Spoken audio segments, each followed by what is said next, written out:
bring attention to the blood disorder and the needs of those struggling with it. Are we paying more attention to it enough in Nigeria? That's a conversation and a whole lot more angles to the program this morning. Now, findings have shown that almost 90% of the world's sickle cell disorder population lives in three countries. Listen to this, Lagos. Almost 90% of the world's sickle cell disease population lives in three countries: Nigeria, India, and the Democratic Republic of Congo, the DRC, where the disease affects up to 2% of the population there. And the carrier prevalence rate, as a sickle cell trait, is as high as 10 to 30%. Now, let me add that researchers found that Africa has 70% of the world's annual figure of 300,000 affected new births. What I'm saying is this: 300,000 new babies are born with sickle cell disease, or disorder if you like, yearly. What are we not doing right, really? Are there things that we could have done better? Are there things that we can do? Are people even aware? Are we more aware now, more than ever? Then why are we still on the top of the chart? Now, can the fate of new pregnancies with potential risk of exposure to SCD be changed? Is there something we can do when someone is pregnant and this person stands a risk? Or this baby, this fetus? Oh, well, let me bring my guest on. Dr. Annette Akinsete. She's the National Director and CEO of Sickle Cell Foundation Nigeria. Dr. Annette, good morning to you. Good morning, Quadry. Good morning. Nice and early. Mm-hmm. But it's a cool, rainy morning. I like rainy mornings. Yeah, I do too. I do. It's quite calm. And you look amazing, by the way. Much traffic in Lagos. Hopefully. I hope not. I do And hope thank not. God for technology. I can reach you like this, not get myself on the road. Yeah, I Anyway, remember. how are you? I remember when we were having the chat yesterday. When I said, you have to come to. So you're like, no, no, it's too early. Yes. Yes, indeed. And Now, thank you for shedding light on sickle cell. It's absolutely important. Hmm. It's one of those conditions I think has fallen through the cracks and is not getting adequate attention. Right. And as you said in your intro, really, Nigeria has the highest burden of sickle cell disorder in the whole world. How did we come about that kind of record, Dr. Annette? How did we get there?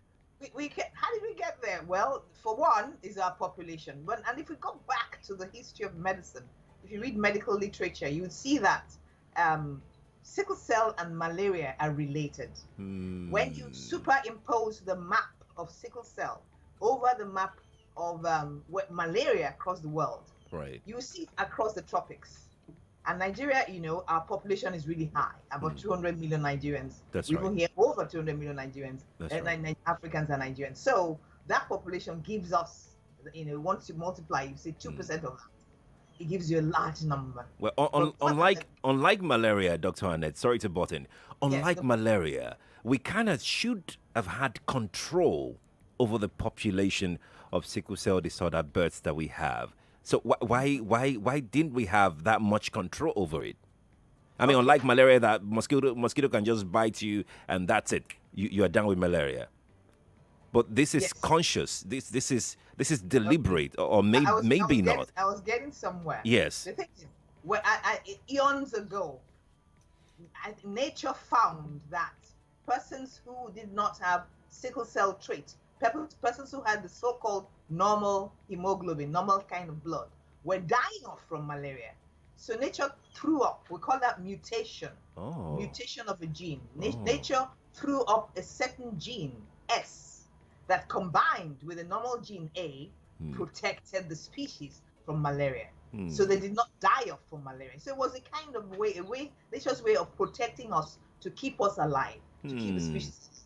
But I do not think that nature reckoned with S gene combining with S gene and coming up with sickle cell disease. That is where the problem really lies. But in terms of what are we not doing right? Right. I think we've come a long, long way, Quadry. I recall when I was a much younger doctor in the 80s, I was the first desk officer when Professor Kuti, I don't know if you know Professor Ransom Kuti, was Minister of Health. Right. I was a desk officer, a young desk officer for sickle cell disease in Ministry of Health. Non-communicable diseases. That time it was still in Lagos. You know, so Nigeria already knew that, look, this is something that we need to address as a country, come up with policies and plans that are comprehensive to kind of, you know, put an end, do something about the condition. Right. However, everything else, there are priorities. So funding was very lean. After Professor Kuti left, everything kind of went downhill. So policy somersaults and so on and so forth. Even at that time, we did a massive survey all over Nigeria to determine how much really of sickle cell we had. Do you know that at that time, we went from house to house in communities all over Nigeria, from north to south, east to west. Whoa. And we didn't see, in quotes, malaria. We didn't see sickle cell. Why? People were hiding their children. They didn't bring out their children. It was something you didn't want to talk about or see. But now, this is like 30 years down the line, or a little more. If you go into communities like we do now, they come out. There's what I would call name recognition, even in English. They will say, sickle cell. In Yoruba, sometimes they will say, rumolegu. They have names for it. But they bring their children up and say they have sickle cell. So there's name recognition. They're beginning to know. And we're, in terms of what is government doing, I don't think government has enough political will, which is why we have many NGOs, non-profit organizations, sprouting up to fill that space. And where that is where Sickle Cell Foundation Nigeria comes in. Sickle Cell Foundation Nigeria is the foundation that has established the National Sickle Cell Center in Lagos. It's the first of its kind in the whole of Africa, and is addressing every aspect of sickle cell, from prevention to treatment and care and support, and even cure. Now we're putting up a bone marrow transplant center that will cure sickle cell, and as well as research. So there's a lot going on. We're filling that gap where government has kind of left a crack. Fantastic. Dr. Annette, let me ask this, because there seemed to be a little bit of lack of, or let's say insufficient information in this regard. I personally would like for us to put this out there. The difference between sickle cell disease and sickle cell anemia. Okay. Is there well, can you break those down for us? Yes, I can, very readily. Sickle cell disease, as a matter of fact, in terms of language, because this is a group of people that have felt a lot of discrimination and stigma. So we are trying to remove that word, even disease. Generally, we talk of sickle cell disorder. Because it is a disorder. There's something wrong with the gene somewhere. That's so we rather call it a disorder. Having said that, it's a broad term for a number of, there are different kinds of sickle cell disorder, or sickle cell disease, if you like. One of which is sickle cell anemia. Sickle cell anemia is when you have hemoglobin S and hemoglobin S together. We call that HBSS. And what is hemoglobin anyway? That's a substance you find in the red blood cell. If you remember your biology, red blood cells, white blood cells, platelets. I hope you remember. Of course, absolutely. Absolutely. So what do red blood cells do for you? They help you to carry your oxygen around your body. So the air we breathe, you extract oxygen from it. And that oxygen is extracted by what? The hemoglobin. It's a big word. That hemoglobin is where the problem lies in sickle cell. The normal hemoglobin is designated as A, then the sickle cell hemoglobin is designated as S. When S, you get S from your father and S from your mother, you have S and S together. That is hemoglobin ASS, hemoglobin SS, and that is sickle cell anemia. That you can also inherit A from your father or an S from your mother, or vice versa, and you have A and S together. That is not a sickle cell disorder, it's a sickle cell trait. You're a carrier, like I am a carrier. You don't have a disease, but you can pass the disease to your offspring. You can have C. There are about thousands of different kinds of hemoglobin. Many of them are okay with health, compatible with health and life, but some of them cause disease. There's hemoglobin C. You can get C from your father or mother and then combine with an A, and you are a carrier of the AC gene. But you can have C and C together, and that's a kind of sickle cell disorder. Right. It doesn't. It's not as severe as S and S together. S and C can come together, and that's called S plus C disease. There's also beta thalassemia and so on. There are many. So they're all sickle cell disorders or sickle cell diseases like, but the one that we call sickle cell anemia is the most severe. That is HBSS. S and S coming together. There is that's where the difference. There is something that we need to bring to the fore so our listener can understand really, because I've always wondered. I've heard it before, but I've always wondered how that is possible. And this is what I'm saying. Can someone, and I would love for you to please confirm this, Dr. Annette, can someone have sickle cell disorder later in life? The person doesn't have it now, but can the person develop it later in life? Is that a possibility? Quadry, the simple answer is no. But let me tell you this. When a child is born, a newborn baby, right, bouncing baby boy, bouncing baby girl, there is no difference. You cannot tell the difference between the baby who has sickle cell and one who does not have sickle cell clinically. Okay, because in the laboratory, you can't. The simple tests we use to carry out the test, we cannot tell. Okay, but there are some more sophisticated tests that we can use now to determine. And that is the reason is this: the baby still has what we call the fetus kind of hemoglobin, the type the baby had in the mother's womb, and it's very efficient. It's just like hemoglobin A. So it ties the baby through life up till about 7, 8, 9 months, by which time it goes down and the baby's own natural hemoglobin comes up. And if that baby is S, it will become hemoglobin SS. So it will begin to feel ill. But when people tell you that they were okay all along and suddenly they discovered they were SS, that's not possible. It is that they had an inaccurate test result. And that is very common. Very, very common. Many of our laboratories do tests, and sometimes no fault of theirs is the level of their capacity. Just one level of testing, and they give out the result. In our center, we have 3 levels of validation before we give you a test result and say you are AA or SS. It has caused a lot of troubles in homes with inaccurate test results, and people go on and have children together thinking that they're okay.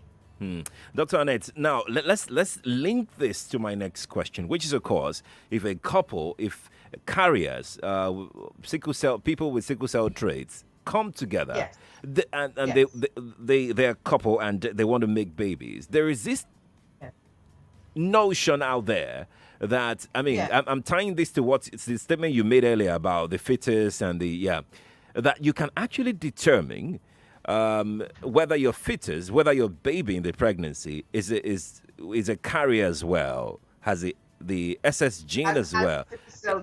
Is that possible from what you have said just now? Absolutely. In our center, National Sickle Cell Center, that's one of the things many couples come to see us for. We will call it prenatal diagnosis. Prenatal, that's before birth diagnosis. So you can determine the genotype of your unborn child in early pregnancy. But people often ask us, to what end? What's the point? Are you encouraging abortions? So our answer is no, we're not encouraging abortions. And what do we really do?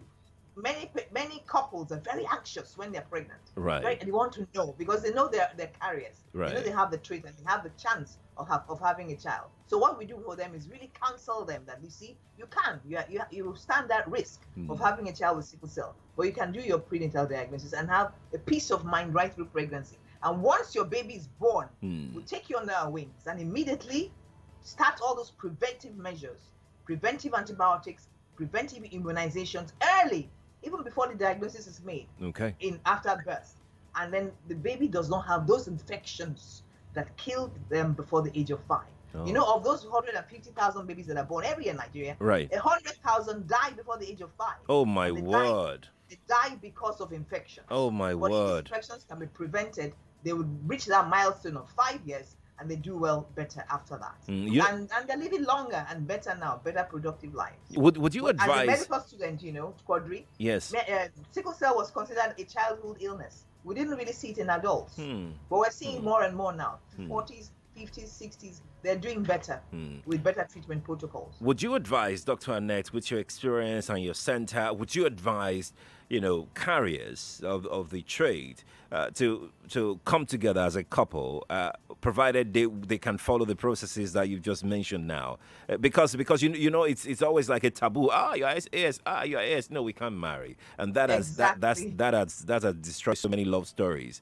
Absolutely, absolutely. But you see something. This is now something based on empirical evidence. This is research has shown that when you have genetic conditions, we don't even talk about advice or compelling them or forcing them or prescribing one way or the other. What you do is what we call genetic counseling.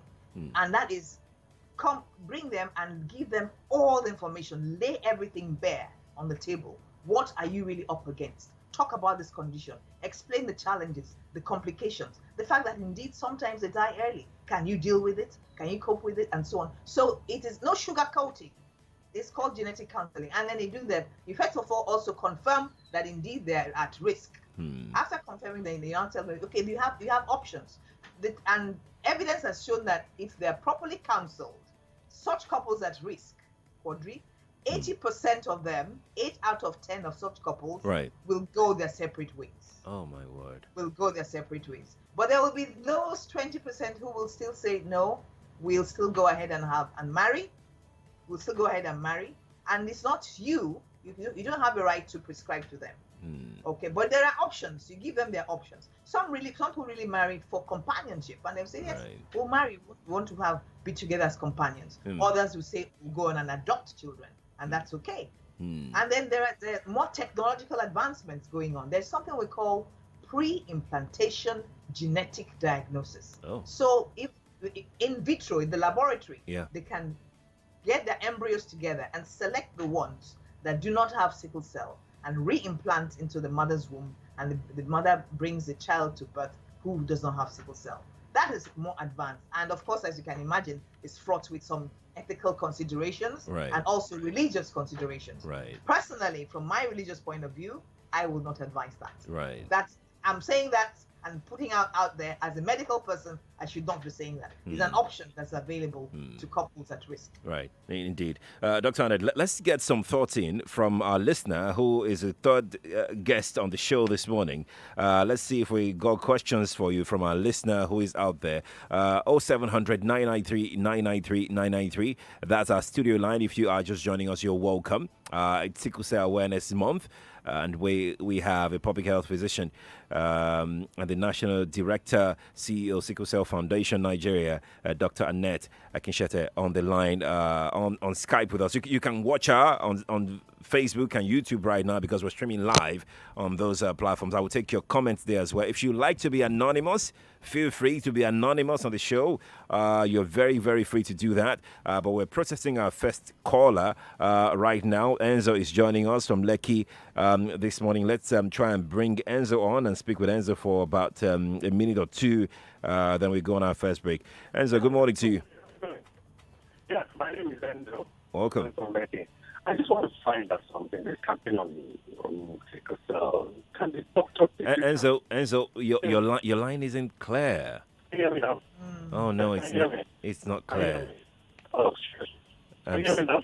It's not clear. Can you hear me? Oh, hi, it's better now. Fine. Can the doctor take a campaign to our religious houses? Because I've seen a lot of pastors. I don't know how possible that could be, that you could pray yourself out of SS to AA or from SS to AS. I don't know how that is it possible? No, I want to find out. It's possible you could pray your SS and you pray and your genotype will change from SS to AA. I want to find out. All right, Enzo. Thank you for calling me. Dr. Annette, let's take just one more caller. Hello, good morning to you. Hello, good morning. Yes, good morning. Good morning. My name is Ade. Welcome. Yes. Can you hear me, please? Yes, we can hear you loud and clear. Dr. Annette can hear you as well. Yes, Dr. Annette, good morning. Hello, good morning. Go on, we can hear you. We can all hear you. Okay. Yes. I just want to contribute, and I want to say that I have a child that is a carrier. Okay. And she's about 9 years old now. Okay. The whole story started when we first gave birth to her. We did not notice that she's a carrier until about, I think, 1 year or 2 years, about when she was like 2 years. We went to the hospital. She was sick, and we could not even find out until later. Said we have to run some tests, around the test, and we got to know. So probably that was the second born, and we, after which we registered at Sickle Cell Foundation at Lutz, and they've been helpful. I don't know, maybe Dr. Annette is there, or maybe she's like a consultant there. So we normally meet. So we go there and we go to Lutz for counseling. Okay. So thereby we have some drugs that were prescribed for us. So we take it as periodically. She take it periodically and says she'll be taking a lot of water. Okay. So what I want to say is that I think that what they do now, that if you have an SAS and an AS, so for a couple, Sickle Cell Foundation has make it easier. Okay. That there is a test that is needed to be done when the mother is pregnant. Okay. To ascertain whether the child is a carrier. So that was what we did when we want to give birth to another baby. Okay. So my own blood sample was taken, and the mother's blood sample was taken. So eventually it came out as AS, not SS. But what they told us was that if the result comes out as SS, it will be evacuated. Okay. So that means you have to die again. All right. Okay. So, Dr. Annette, I want to ask, is there any development again? Is there any research that is new again that is going on? I just want her to... All right. All right, Daddy. And, thank you. If there's any way we could get a direct number we'll counseling. We'll try and do that much later on the show, Adi. Thank you for calling. Dr. Annette, please hold your thought. Let's go on a quick break. When we return, we'll come back and we'll attend to the first and second callers' concerns very quickly. Lagos, if you're just joining us, you're welcome. I have Dr. Annette Akinsete, the National Director and CEO, Sickle Cell Foundation Nigeria, on Skype with us this morning as we discuss sickle cell disorder in commemoration of Sickle Cell Awareness Month. I'm Sheriff Quadry. We'll be back in a moment. Stay locked. Stay tuned to your favorite dial. 99.3 Nigeria Info. Let's talk.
This is an infomercial. That was an infomercial.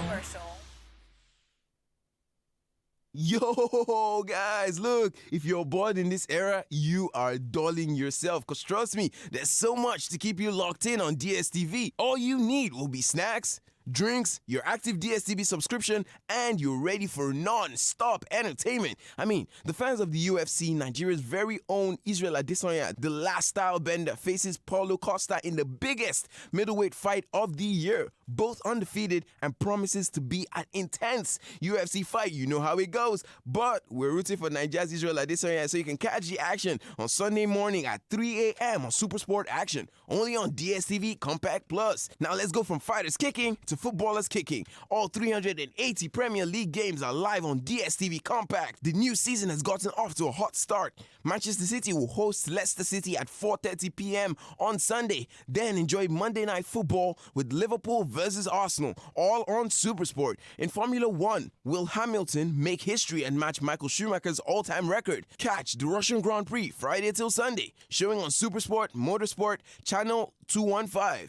Exclusive to DSTV Premium. Very, very exciting times. 2 brand new and highly anticipated Africa Magic original drama series, Riona and Annette, premiere Monday the 28th of September. Get ready to grab your popcorn. It's an exciting adventure of fate, power play, love, and double bill entertainment on Africa Magic Showcase every weeknight from 8 p.m. Stay connected and upgrade to DSTV Compact Plus for Riona and Annette. You don't want to miss the amazing TV series with your favorite cast. More brand new pop-up channels, yes! Enjoy more telenovelas with TL Novelas Channel 133 on DSTV Compact. And for high-octane martial arts entertainment, get ready for Kicks, which is launching on the 1st of October.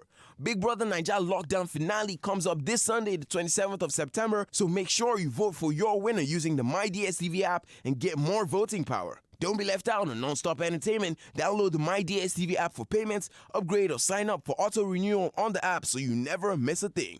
All DSTV Premium customers also get Showmax at no extra cost. Visit www.dstvrafrica.com. That's www.dstvrafrica.com for more information. Yo, you're not ready. See, Lagos, listen closely. You're not ready. Now check this. In commemoration of Nigeria Info's 9 years of excellence in broadcasting, we're celebrating the everyday Nigerian. Now, the everyday Nigerian who contributes to the growth of society, committed to humanity, and changes lives one person at a time. So, do you know any everyday Nigerian hero? Nominate your everyday Nigerian and let's do the rest. To nominate, download the Nigeria Info mobile app from Google Play Store or your Apple iOS store. Click on the chat icon at the top right-hand corner, then click on Nominate. It's literally that simple. Then you tell us why this everyday Nigerian deserves to be celebrated. Nomination closes on the 25th of September, guys. 9 lucky Nigerians with the highest number of nominations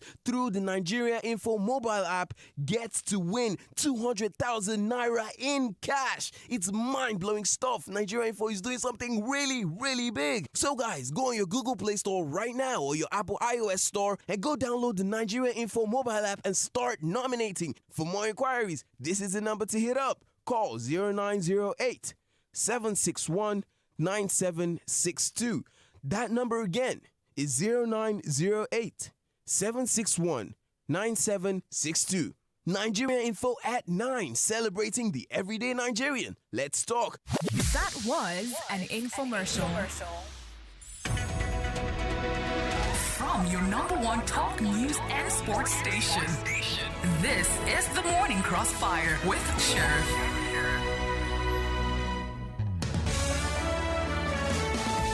.3 Nigeria Info. Welcome back to the Morning Crossfire. 8:34 is the time from our studios here.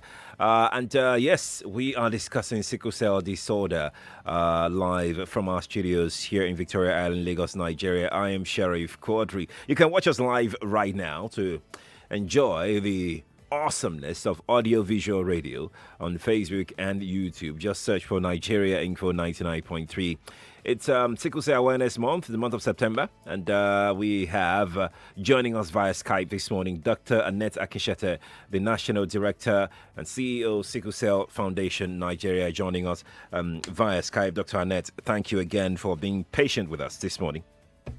Thank you, Sherry. So let's try and go back a little and talk about the questions raised by the first two callers. Okay, I heard Enzo. I heard Enzo clearly. I think he was talking about genotype SS. Right. Changing to AA by prayer. Right. By prayer. Okay, I'm a woman of faith, Sheriff. I'm a woman of faith, but I can, and I do pray. But we know that the way prayer works is not the way people are thinking that prayer works. When you go to the laboratory to check your blood, and you're told, and it is accurate, you're told that your SS, no amount of just praying will change it to AA. But you know, you can pray and that your medicines will work, that the doctors who are looking after you, God will work through them and heal you because God is a healer. But your SS will not change to AA because you have prayed. However, if you do what we call bone marrow transplantation, which is a cure that we have for sickle cell today, where we know in our center we're establishing it now. And I know by God's grace, if not for the COVID, we would have started by now, so that this service will be open, accessible and available to our people in Nigeria locally. That's amazing. Because right now people are going abroad, India, America, and Europe to access it. It's going to be locally available to us here. That is the cure we have for sickle cell. When you have done that, bone marrow transplantation, it's like blood transfusion. You take bone marrow from somebody who is a match, usually a brother or a sister, and transfuse it into your vein, and it finds its way to the bone marrow. What is the success rate of that procedure? What is the success rate like? Okay, doctors who do it are very, very selective, and we have about 99% success rate. Oh, fantastic. They don't do for everybody. They would weigh the pros and cons because it's not a stroll in the park. It has its drawbacks, it has its complications, so they're very careful who they select. If the sickle cell is really bad, you're having lots of crises a year, having stroke, having all those bad complications, you're a candidate for bone marrow transplantation. And that can change your SS to AA. You can change your SS to AS, depending on who your donor is. And there are even more advanced techniques now. There's something we call genetic gene therapy. That now they manipulate your gene. Remember that with bone marrow transplantation, you are cured in yourself. You are fine. You don't have crisis anymore. No problem. But you still have your gene as SS, and you can still pass your gene to your child. But with gene therapy, your gene has been engineered, and now you're cured, and your progeny are also cured. You will not pass the gene to your child. There's something else they also call gene editing. A lot is happening, so there's hope. The future is bright for sickle cell. Besides prevention, there's a lot going on in the area of cures as well. Awesome. I think you have rightly... I didn't get the second question clearly. The second question was trying to find out if there is any new research ongoing right now to address this. To address which aspect? The cure aspect? The solution, the subject of sickle cell disorder, really, basically. There's a lot. And in that regard, even just yesterday, we had a big meeting. That's why I keep saying, we're lucky we're in an age of technology. We're able to connect with experts all over the world. And then now talking about how we can take pills. You know, the gene editing and gene therapy and bone marrow are very invasive procedures that require anesthesia. Require a long stay in the hospital, 6 months and all that. But this one, we're talking of a pill, a tablet that you can take, and it will alter your gene, and you become cured. So experiments are going on in that regard. But that's at what I would call at the peak of the pyramid of care. Let's look at the base of the pyramid of care. How many more people can we look after? How many, like in Nigeria today? There are newer therapies, newer drugs, like what I would call hydroxyurea. It's a simple tablet, not as cheap as one might expect, but NGOs like us are making sure we provide them free to persons with sickle cell. Sickle cell is expensive to treat. Yes, it is. And mothers will tell you that, but doctor, please, I would rather buy food for my child than look for money to buy folic acid and antimalarials that they have to take every day of their lives. So we go around cap in hand, getting money and getting free drugs. When you say free, we are paying. But we want to ensure that they get the medicines. As long as they take their medicines well, they're properly cared for, they see their doctors regularly, they take water. They have what we call do's and don'ts. Okay. Plenty of water. Water will prevent the blood cells from clogging and blocking their blood vessels. Right. They avoid extremes of temperature. They won't get those crises Right. that tend to kill them. And infections. They get their antibiotics regularly. They get their immunizations. All these things are done to take care of them. And if they're properly managed, they live long, productive lives. Can a woman? And that's our goal. Can a woman with sickle cell disorder have a baby? Yes, everyone aspires to, like everyone else. That they're human beings, and that's part of the discrimination and stigma that we discussed many times. Right. Maybe it's a subject for another day. Right. The stigma and discrimination that people with sickle cell suffer, and a big part of it is in relationships. So many of them will tell you from the outset, they either lie about it or they come out and say, this is what I have. Yeah. And when they come out and say it, they're rejected. Okay. But sometimes you meet the person who really wants you. Yeah. And you go on and you even marry and you have a child with them, but they have to be cared for. The other time I was having a conversation with a journalist, and I said, a woman who wants to have sickle cell is not to have children. A woman with sickle cell who wants to have children is not at that point that she begins to see her doctor. Right from childhood, the care of a sickle cell patient is from birth. Is a life course care. Right from birth through pediatrics, through her teenage years, they're already taking care of her as a potential woman. It's a potential mother. Right. Someday, this young girl will be a mother. Right. So let's make sure her blood level is high. She's not anemic. She should be prepared to the point that when she becomes pregnant, she's at the level where her blood cells are okay. And then we are working hand in hand with her gynecologist and obstetrician. So it's a multidisciplinary effort. It's not a one-man show. Okay. All doctors work together to take care of them. Fantastic. I'm going to YouTube But right. advised not to have more than 2 children. More than 2 children. Not more than 2, because of course Even those that are complications not, even the normal people shouldn't have more exactly. than 2. Shouldn't have So, Dr. Annette, let's go to YouTube. I have a comment here for you on YouTube, sent in by El Joe, I think. He says, El Joe is asking, is SC and CC genotype also sickle cell? Like I said at the top of the program, they're all sickle cell disorders. Okay. But the one SS is referred to as sickle cell anemia. Okay. Is the most severe form of sickle cell disorder or sickle cell disease. CC and CC is a sickle cell C disease. We call it C disease. Okay. It is also a sickle cell disorder, but it's not as severe. S and C can come together. It's called hemoglobin S plus C disease. The sickle cell disorder, and also not as severe. Their blood cells are not as supple and soft, so they easily break down and they can suffer anemia. But they're not as bad as sickle cell as excess sickle cell anemia. Right. But women, particularly women who have S plus C disease, sometimes it's only in pregnancy that they know that they have sickle cell disease, because they're fine right through life until at that time then complications arise. All right, let's go back. Let's go to the phone line and see who we've got here. 8:44 is the time in our studios. Hello, good morning to you. Hello? Yes, good morning. What's your name? Good morning. Hello, good morning. Yes, good morning. We can hear you. What's your name? Yeah, my name is Ifeanyi. I'm calling from Ogudu. Good to have you, fine. Go on ahead. Please, I would like to find out, my nephew, I had some Indians who had been marketing me, pressurizing me about this bone marrow transplant and all sort. And recently, we went to the UK, and when we got there, they told us there are so many implications about going through this bone marrow transplant and whatever. Please, I'd like the doctor to ask the doctor, what is it? Does this bone marrow transplant, does it work? That's my question. Thanks. All right, fine. Thank you. Dr. Annette, over to you. Yes, does it work? Does bone marrow transplant work? Bone marrow transplant really works. It really works. That is the cure we have for sickle cell today.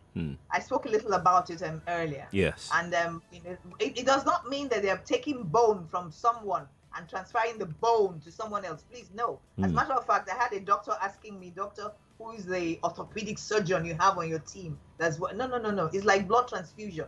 You pull bone marrow. Blood is manufactured. Blood cells are manufactured in the marrow. You know that when you eat chicken, the chicken bone, that a lot of people love that part. Right? I think you younger people don't suck that anymore. You don't eat only flesh. But that is where bone cells are manufactured. Right. And from there, you aspirate, you draw the marrow, harvest it, and transfuse it in the vein of the recipient. Right. And then it goes into the recipient's bone marrow and then begins to develop into the normal one, because you will not take bone marrow from an SS patient. Is a relapse possible, Dr. Annette? AA. Yeah, the donor has to be a match, usually a brother or sister, a sibling, usually a brother or sister. And then that match, once you transfuse it, takes about 6 months. And then it what we call it takes. And the person now becomes AA or AS, depending on who the donor is. But so it works. Is a relapse? But like I also said as a caveat, it is not every patient. There's no relapse now. If it takes, there are complications, mind you. Okay. There's something we call graft rejection. Okay. Sometimes it does not take. It's like a kidney transplant. Sometimes it fails. Okay. But like I said, doctors who do it are very selective of who they take. It's not everyone that there are many criteria. They have to check the boxes. Number one is it really necessary? Are your crises so severe? Do you have a stroke? Are you getting strokes? Yeah. Are you those criteria ask, have you received so many blood transfusions to a point that you might reject the graft? So they're selective. But when a candidate is good, the success rate is very high. Right. About 99%. Oh wow, that's brilliant. That's so very, very huge good news. And stand by, because we are going to start in our centers. Oh, fantastic. Dr. Annette, very quickly right now, because a lot of people are listening to us, what would you advise the best way to manage a crisis, a sickle cell disorder crisis? What are those things that the parents can do if a child or someone is in crisis? Okay, first let's say what is a crisis. Right. Sickle cell crisis, mainly the common one we know is pain, and that pain is the body's way of telling you that there's a problem, and that problem comes because, like I said, the sickle cells, those cells of the red blood cells are not normal shaped. Yeah. They're shaped like a sickle. Right. That's where they get the name sickle, not because they're sick. Shaped like a sickle. I prefer to say that their blood cells look like bananas or like crescent moon. Yeah. So those blood cells are not able to move around freely inside the blood vessels, and they begin to block the blood vessels and clog the blood vessels, and so blood and oxygen do not get to the tissues and to the organs, and then the body's way of knowing is what? Pain. And the pain is so severe. When you ask a patient who has sickle cell crisis, how bad is your pain on a scale of 1 to 10? They'll say, doctor, 20.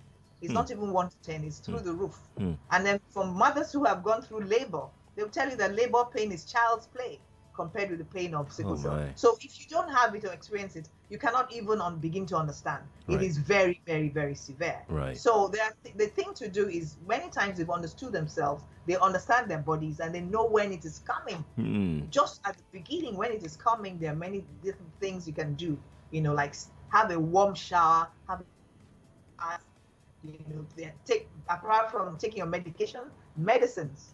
They're used to taking medicines for pain, analgesics, simple analgesics, sometimes simple Panadol, sometimes a little stronger medication that you have to get prescribed by a doctor. Right. But of course, if it's severe, you must go and see the doctor, go to the emergency room. We're doing something now in Lagos State. We're working with Lagos State government to see that and also with the Lagos University Teaching Hospital, in our emergency centers, that patients with sickle cell walk in, and that they should be treated a little differently. Because many times they're just dismissed.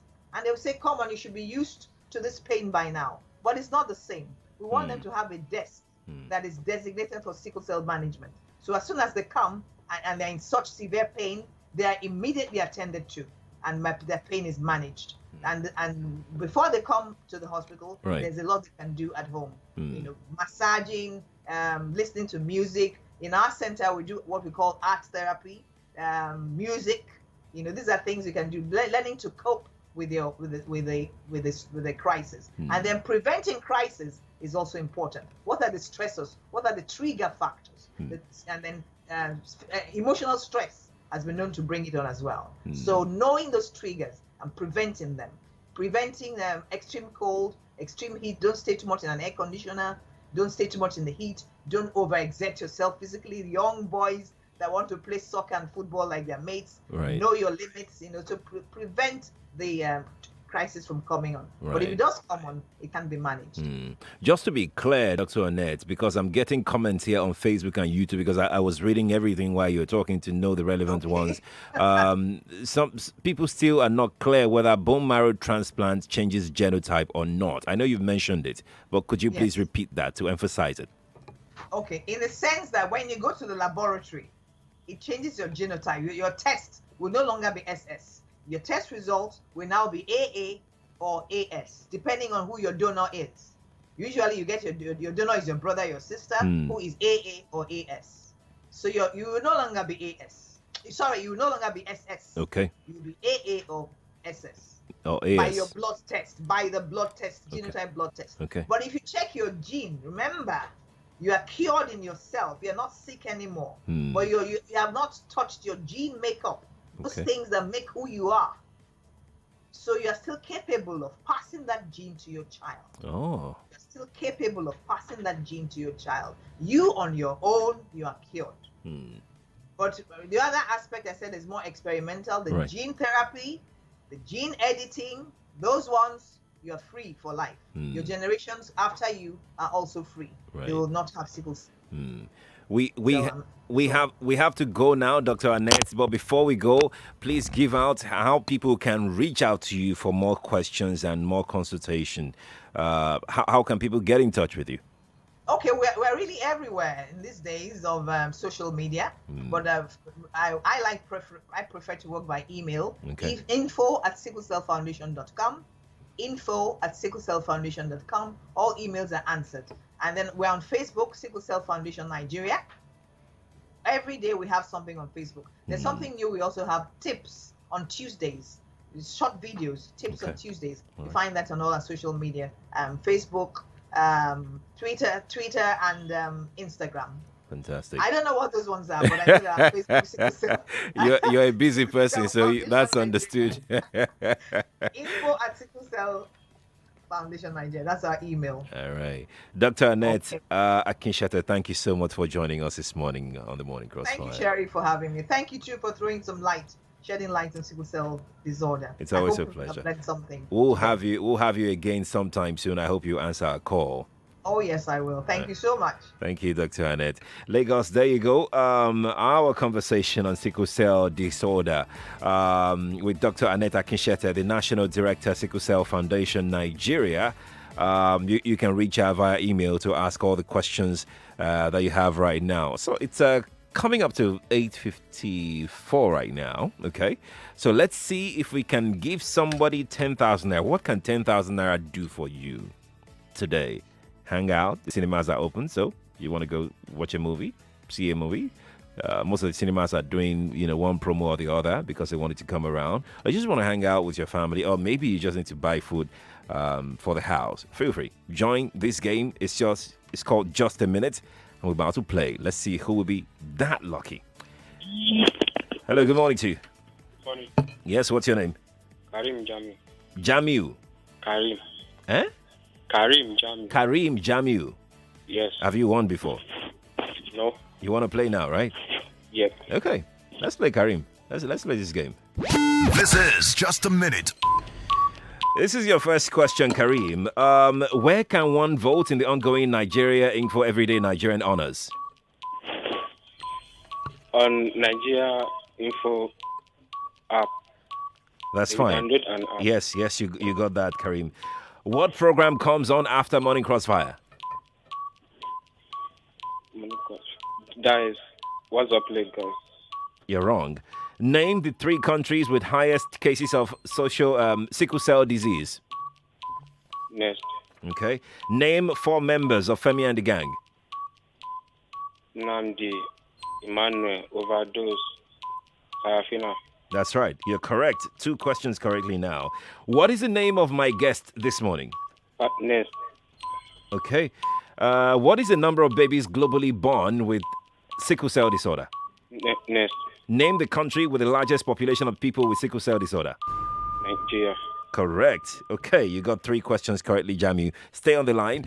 We'll get your details, your bank account number and everything. All right? Thank you for playing. Lagos, this is how far we're able to go today. Thank you for being a part of the Morning Crossfire. We're not done yet for the week. Tomorrow, we're talking about Nigeria's construction, the planned construction of railway all the way to Niger Republic, a border town, Niger Republic. Aha, that's our conversation tomorrow. Many thanks to my team for bringing you this particular show today. I mean, I'm just the mouthpiece of the team. Those great people working behind me. They are awesome. Many thanks to them for putting this together. You can follow me on social media, on Twitter at Sheriff Quadry, on Instagram at Sheriff Quadry. Yeah, I always chat with my guys. See you tomorrow, Lagos. Good morning to you. But we keep you informed 24/7. Do they understand what the Constitution is all about? They're supposed to be the ones that would say, okay, well, you can protest, but don't do this, don't do that. Protest is part of democracy. Whether it's or not, it's part of democracy. 99.3 Nigeria Info. Let's talk.